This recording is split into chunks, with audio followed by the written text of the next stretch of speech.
So this week, I'm going to be taking a look back at the top YouTube updates from 2025.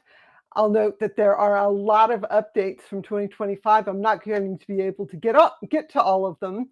So be sure to check out this week's newsletter. There's a link in the video description.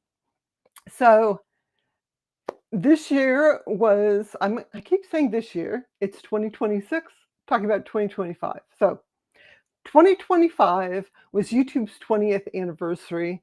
It's, almost an adult. Maybe it is an adult. And it's really incredible to think that there are lots of creators and viewers out there that have lived their whole lives knowing that there was YouTube, not like me when it was like this amazing innovation. So I think it's really matured. And at the beginning of 2025, YouTube CEO Neil Mohan shared YouTube's big bets for 2025. And that was YouTube will remain the epicenter of culture. YouTubers are becoming the startups of Hollywood. YouTube is the new television, and AI will make it easier to create and enhance the YouTube experience for everyone. I think those were pretty safe bets.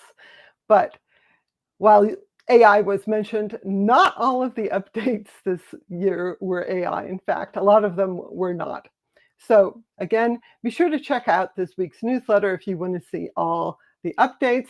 I also have a poll on my channel on the post tab. You can choose your favorite update of the year. So just to mention that in 2025, YouTube was the top TV streaming platform ahead of Netflix, at least in the US. It's among the top podcast listening and viewing platforms. It's encroaching on traditional TV. In 2029, it's going to be the platform where you watch the Oscars. It's not going to be on television at all. That lets it reach a broader audience because the way people are watching has gone to streaming. And YouTube also allows an international audience to view these works. So it's pretty amazing. And of course, these are the big things really taking on traditional TV, but then there's little creators like me and some of you watching, and we're all on the same platform. We all have the same features. It's actually pretty amazing. So I want to start with what I consider my favorite new features of 2025. So in 2025, YouTube launched a bunch of new features and tools that help you connect with your viewers and to let viewers connect with each other. So this is about community and engagement and building your audience. And I'll note that many of these features have been in testing since 2024 or even earlier. So these aren't necessarily brand new features, but what they did in 2025 was roll them out so that everybody could use them. So it kind of feels like this was a big shift in the past year, maybe because all these features were finally ready to go. So after a long test phase, YouTube Communities rolled out to almost all channels. And YouTube changed the Community tab to the Posts tab to make it clear that not every channel has enabled a community. If you go to a channel and they have communities enabled, you'll see a button that lets you access that. And in the community for a channel, viewers can make their own posts in addition to commenting on the creators' posts. And there are a bunch of new features for communities as well, making them a lot more useful. So there were pinned posts. I think that was one of the big requests, being able to pin a post to the top of your community. Communities are available on desktop, not just in the YouTube mobile app. And you can manage your viewers' posts in YouTube Studio on the Community tab. So there's all these tools for not only making the community more community-like, but also managing what people post there. There's also community post resharing, which lets you, well, reshare a post so you can just click the share button, and that helps you promote those posts in the community. If you're a community member on someone else's channel, you can reshare your post there to your audience. So this is a nice feature. I think there'll be more development of that coming on, and I think it has the potential to bring your audience together. Along with that, there are new features just for posts beyond the community. So even if you don't have a community, you can create a shelf on your channel to highlight your posts.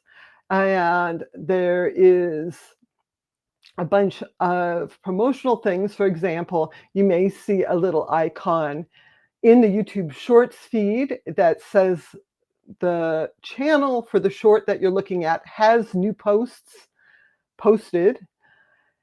If you create image posts, you can now add up to 10 images to a post, up from 5, and YouTube is experimenting with showing those image carousel posts in the Shorts feed as well, and they said they're thinking about maybe music.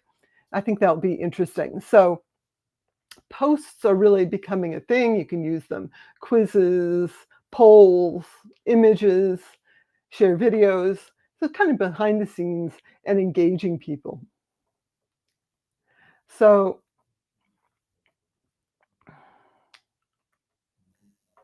I'll mention, Andrew says YouTube communities and posts are his favorite.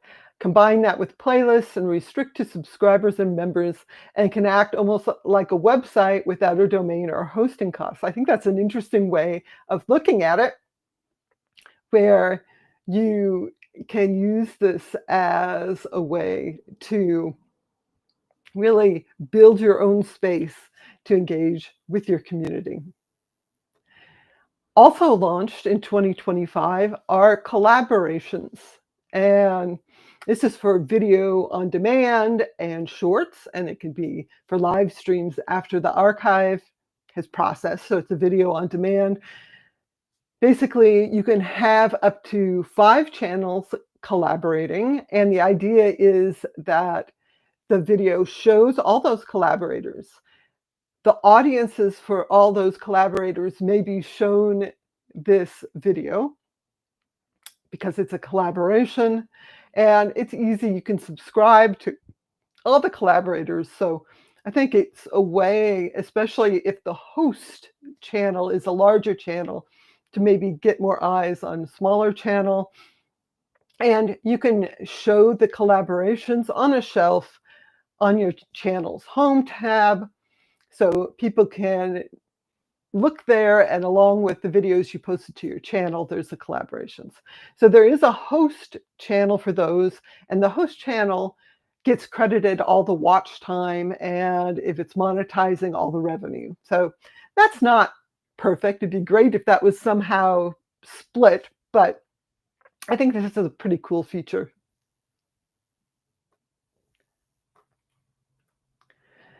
Another major expansion in 2025 was automatic dubbing. So this is AI powered, and it automatically translates what you're saying into multiple languages. So currently there are 28 different languages that can be dubbed into English, and 20 languages that English can be dubbed into. And dubbing is enabled by default. You can turn it off in your channel settings in YouTube Studio if you don't want your videos to be dubbed. Nicely, finally, a few weeks ago, YouTube rolled out a setting that lets viewers set their preferred languages. So previously, YouTube would guess what language people wanted to watch a video in, and might then automatically show the dubbed version. You know, there's lots of multilingual people. A lot of times people also prefer to listen to the original audio and just use translated captions. So people can set their preferred languages. You can set multiple languages if you want, and then YouTube will use the original audio if it's in one of your preferred languages. And you can always manually switch which audio track the video is using. Now, YouTube also expanded the ability to upload alternate audio tracks for your videos. These are not automated. These would be, manually created, professionally created if you want, which obviously can be a lot better, less prone to error.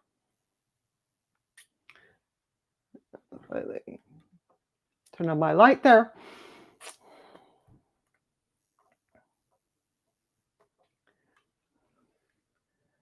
Another thing YouTube did this past year is improve comments. And there are 3 big updates that I really like. The first is the expansion of voice replies. That means that you can basically record yourself replying to a comment on your channel. This gets transcribed. I think you can only listen to it on mobile right now, but people on desktop can read the transcription. You can limit comments to subscribers and members, and then set how long they had to have been a subscriber. So you can say, oh, well, they just have to be a subscriber for a day or a week or whatever. So that can really improve the quality of the comments if you get a lot of comments, especially. And the one thing that I think is missing there, and we may see, is separating the setting for subscribers and members, so that you could maybe only have member-only comments. Wouldn't be too surprised if that feature comes eventually.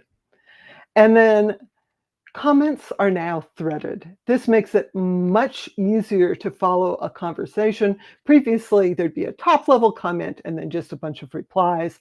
Now you can actually see more of a conversation happening, which actually is more encouraging to jump in if you can actually follow what people are talking about. Then there's hype.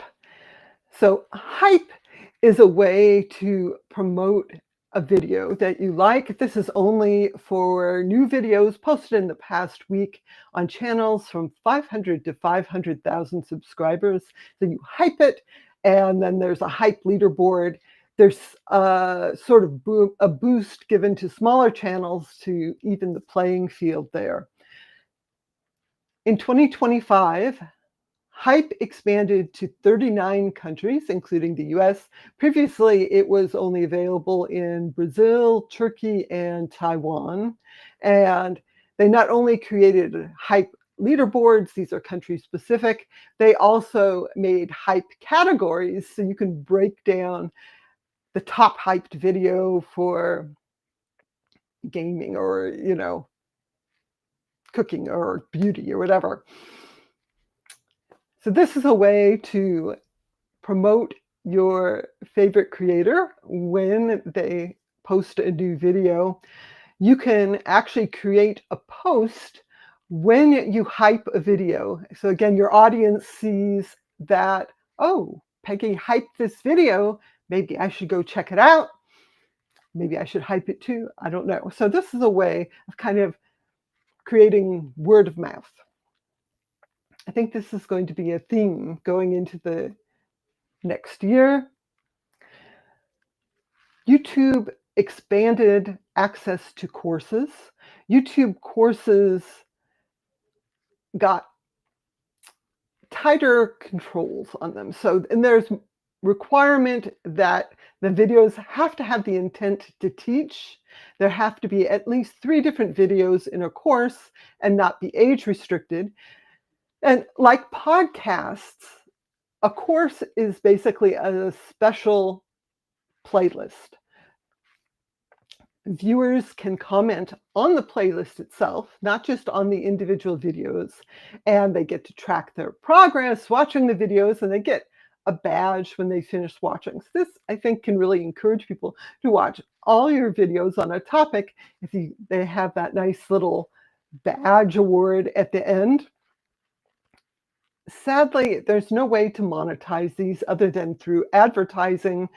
There were one-time payment courses. I think YouTube was just experimenting with those. Those were discontinued in November. So the only way to monetize is by ads. And for some creators, if you have courses on other platforms, maybe this would just be a teaser. And then a really neat feature that I don't hear talked about a lot is playlist voting. The idea is that you can create a playlist. It can be your favorite songs, it could be your own videos, whatever you like. And then in a sort of collaborative way, people can upvote and downvote the videos, which can change the order in the playlist. The use case that YouTube talks about is, oh, you're having a party and, this is like the music playlist people listen to. They can vote on what they like, but it can use it for anything. Again, you can change this in the playlist settings, turn this on or off. And it's, again, a way to get people to engage and get feedback from your audience, maybe, which videos of yours they liked. So switching over to some live streaming specific features, there are now top fan leaderboards in live chat. And if you're watching this live, you can click the little crown icon and see who's at the top of the leaderboard. The top fan leaderboards are designed to encourage engagement. Fans can get points by chatting, or if they pay for a tip with super chat, super stickers, or if it's a vertical live stream, gifts. Fans can disable their participation if they don't want to appear on the leaderboard, and you as a creator can turn this off your live stream. You can imagine in some cases this could be kind of toxic if people are just commenting just to be on the leaderboard. Another neat feature for live streamers is dual streams. This lets you stream simultaneously in landscape and vertical orientation. And the benefit of this is that vertical live streams are visible in the Shorts feed. This can get a lot more engagement. When you use this feature in Live Control Room, there is a single unified chat for both orientations. So everyone is together. This, I think, is pretty much rolled out. It's very basic right now. You have to turn it on in Live Control Room, and it only crops right to the center of the live stream. But YouTube has said there will be more options for that in the near future. The other thing that was really a theme for 2025 are more access to creative tools. This is not just from YouTube. You had Edits, the app from Instagram. You had lots of other video editing options for the web. Of course, YouTube jumping in on this. And of course, a lot of this is used to show the AI tools. Thank you very much, Andrew. I appreciate the super chat. And I appreciate you showing up here every week to talk about these things with me. So there were a huge number of updates to the Shorts editor. I'm just going to touch on these really quickly. The first thing is, in 2024, one of the big updates is that Shorts could be up to 3 minutes long. The Shorts editor in the YouTube mobile app was not updated immediately. So one of the first things that changed in 2025 is that you could finally create Shorts up to 3 minutes long in the Shorts editor. Some of the other features launched this year are editing guides, so you can see the parts of the short that might get cut off. You can kind of see it in the middle image here. There's guidelines on the side and the bottom. So if you're putting on text or a sticker, or you just want to see where the important part of the video is, you can use those. There's also a new AI playground. If you click the sort of sparkle icon in the Shorts editor, you actually get to see an overview of the generative AI tools that are available, and you can use those to create a new short. There are tons of AI tools. You can generate backgrounds, you can generate very short video clips, you can remix other shorts by extending them out, and it uses Google's latest generative AI models for video. Yeah, it was VO2 at the beginning of 2025, and now it's VO3. And there's a bunch of other features as well. You can create voiceovers with text to speech. You can automatically synchronize your clips to music. You can create image stickers from your photo gallery. That's what I'm showing in the middle image there. You can create music with Dream Track, and now that supports vocals. And there's also speech to song, stylized captions, all kinds of things. So if you want to create a short, you should definitely check out YouTube's official Shorts editor. That's available in the YouTube mobile app for phones, not tablets.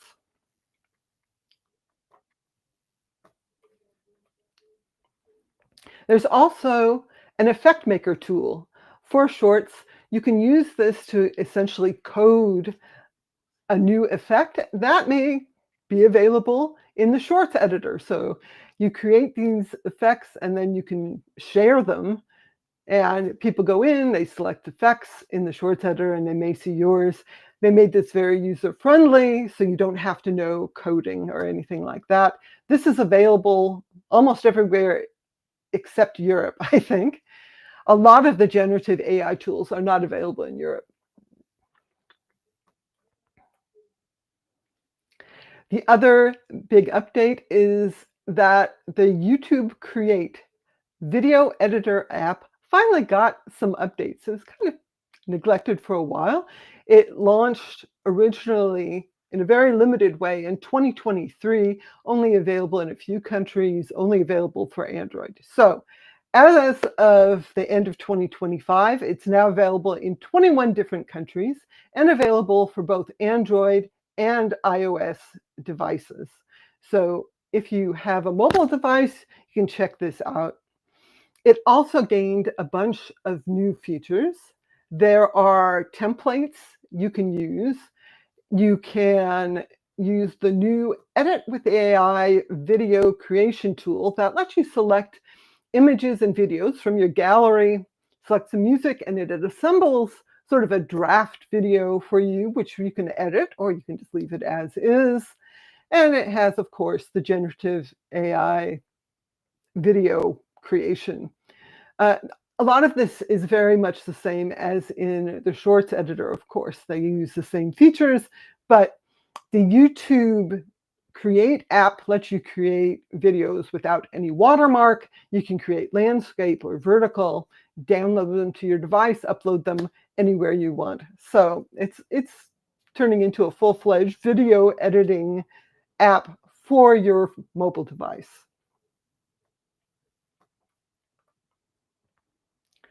And once,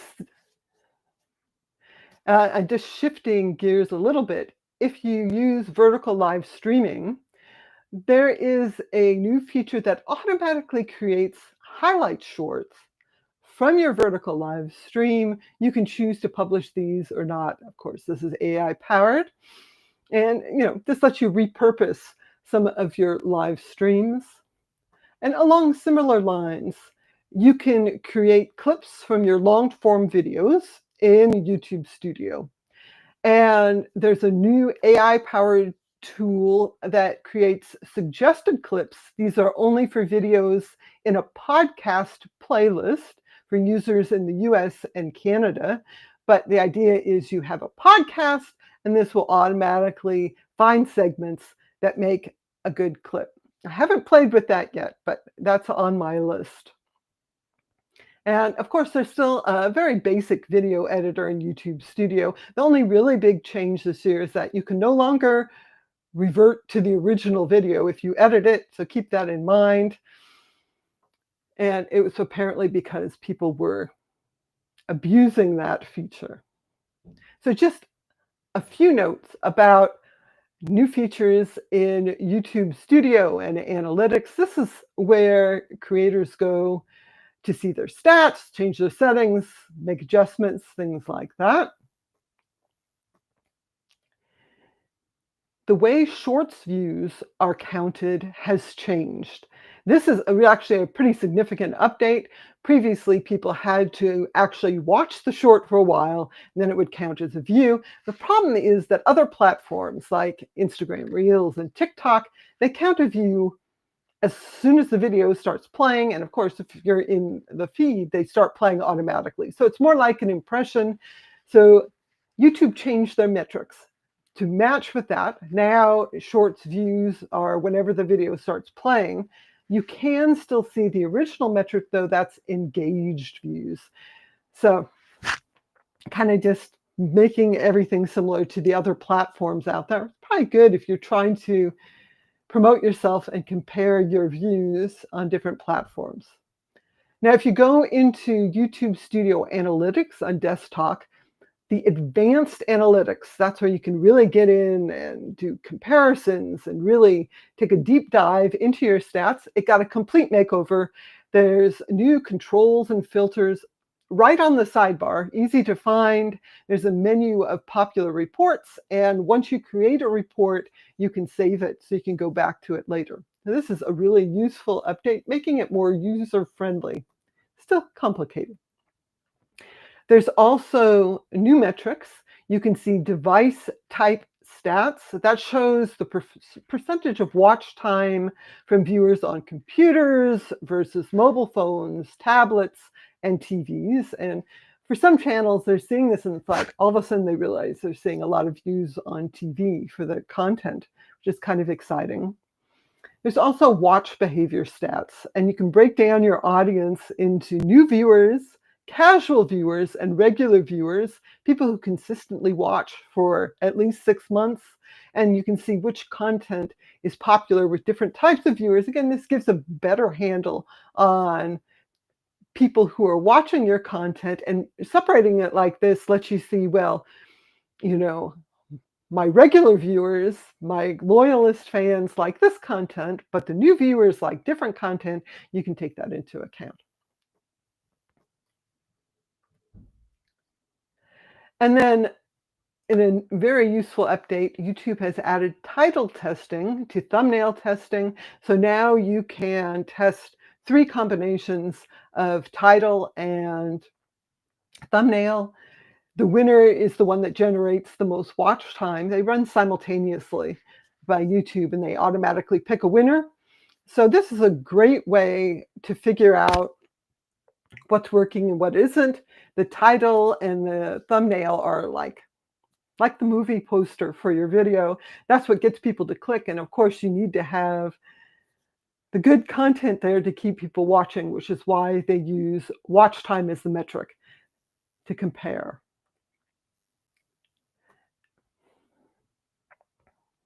And then likeness detection.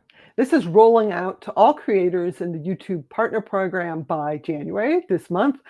And the idea is that you share your likeness with YouTube. So if you have this feature, you set it up, you show your ID, you do a little video, and then they can detect the use of your likeness in other videos. You can then request removal if your likeness is unauthorized. This is really aimed at AI-generated deepfakes, but it should discover any kind of unauthorized use, I think. You can find this setting in YouTube Studio on the Content Detection tab. That used to be the Copyright tab, but now you have both copyright and this likeness detection there. And then, in a sort of controversial move, YouTube is now allowing some people who had their channel terminated to come back. So YouTube has been really cracking down on channels that are circumventing its policies, where usually if you had if you had a channel terminated, you're not allowed to create a new channel or manage a new channel.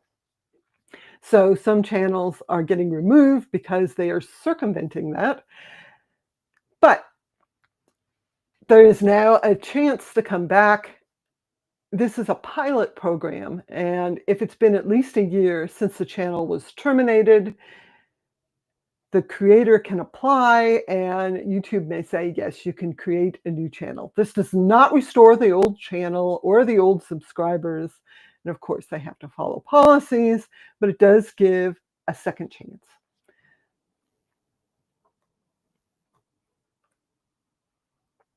And then the content moderation settings were reorganized and renamed community moderation. There are a few other comment management tools. YouTube's expanding access to the AI-powered comment suggestions, and these suggestions supposedly are supposed to sound like you. So I know from my own experience sometimes, yeah, it doesn't quite hit the mark. And you can also now go to the community tab in YouTube Studio and sort comments by most relevant in addition to the newest comments. This is useful if you have a lot of comments, and especially if a lot of them aren't really high quality, you can see the most important comments first, or at least what YouTube thinks are the most important comments. So the other things, of course, there's a new AI chatbot, Ask Studio. This is customized, so you can ask it about your own channel's performance, what's the latest comment, things like that. This is in addition to a separate YouTube Help AI chatbot that gives you information from the Help Center. So you can check it out. I've had mixed results with both of these. They aren't that smart. They do have some use, though, if you want a quick response.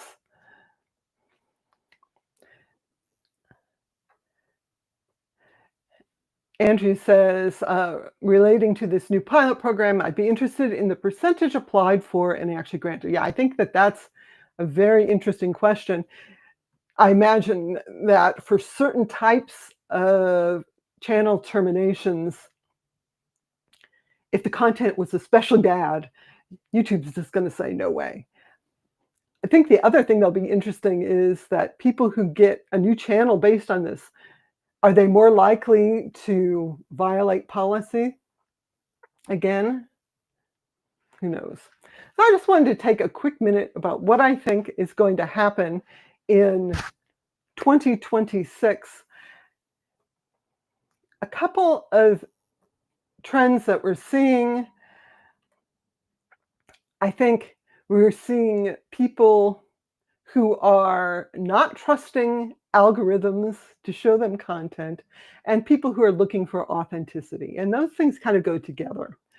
So in 2025, YouTube removed the trending tab, noting there's many fandoms out there, and a single trending list doesn't really capture that reality.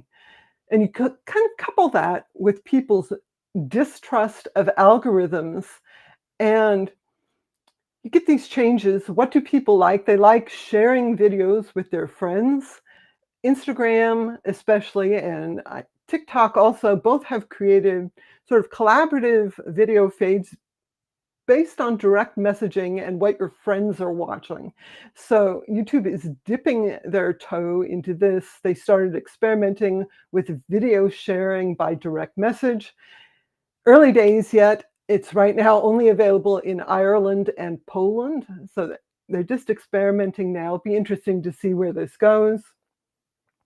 And also along those lines, YouTube is letting people pick topics they're interested in rather than showing a purely algorithmic feed on the home tab. This is an experiment, but again, other platforms, TikTok, Instagram, Pinterest, let people at least partially control the kinds of topics that they see in their feed. So this Your Custom Feed experiment lets you update your existing home feed recommendations with a simple prompt. The YouTube says, I expect this is going to expand in the coming year. We will see where that actually goes. And then another big shift we're seeing, I think it's not really new, but there is really backlash against AI-generated content. And we're seeing a lot of people kind of attacking creators and businesses that seem to be using AI content. People may be looking for authenticity. So I just have this vision that we're going to see this shift. Of course, a lot more people's faces on camera. Maybe things are a little bit less polished looking. Um, Things look real, people doing real things. The kind of way this manifested in 2025 is that there was a lot of people complaining to shorts creators that their shorts look like they had some kind of AI filters. And the creators weren't using them. And YouTube had to come and say, look, we do actually make modifications to videos, shorts people upload to try and make them look better. It's not generative AI, but it is machine learning. And one of the things you can do now is turn off any of that sort of filtering. The other big update that YouTube announced is automatically upscaling low resolution videos to high resolution, especially since people want to watch on televisions where that can look really terrible. Again, you can turn this all off in your settings, and we shall see if it changes the look people add to their videos, something that makes it look a little bit more raw, less polished, less glossy.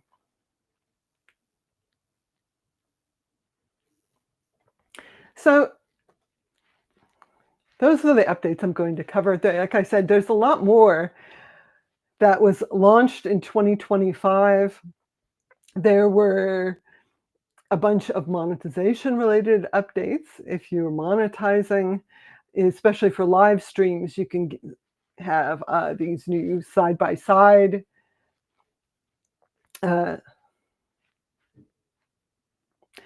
side-by-side ads. So it's next to you instead of just interrupting the live stream. And then there's these take a break interstitials you can turn on when you're live streaming. Those can show an ad.